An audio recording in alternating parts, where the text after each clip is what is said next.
Next tonight, just when you think you might have heard the last of referendums, there's another one taking place in Yorkshire in just a few months' time. This time it's all about who calls the shots at Sheffield City Council.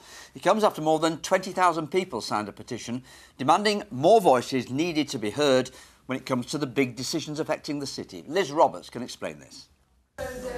There are some things in life we have to put into the hands of others. But when it comes to running public services, a group of campaigners in Sheffield decided the council just didn't cut it. So now there'll be a referendum. We've had a referendum, a national referendum, and look how long it's taken to sort that out. I want to know more about what this referendum, how it affects people in Sheffield. I like to sort of stick with what we know works. You know, I think if it's not broken, maybe don't fix it. We need more information out there, and we need to know what is there for us, and we all need to make a decision for the best for our city.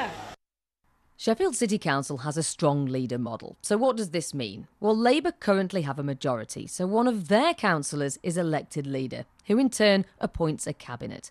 Each of them is in charge of things like transport or housing, and they have the final say on decisions.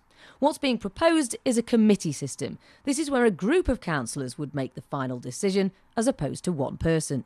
It was over the fight to save Sheffield's street trees that questions began to be asked over exactly who decides what at the City Council.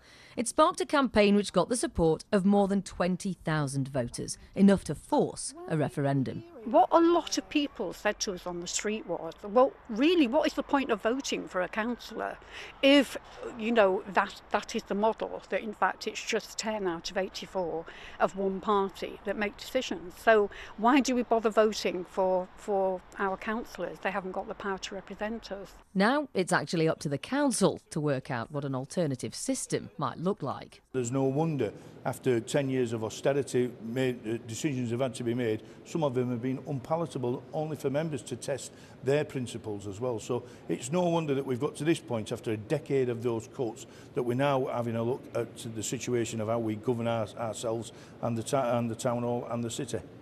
With the referendum triggered, doing nothing is not an option. It'll be up to the people of Sheffield to decide whether the city's new look will be a quick trim or a whole new style.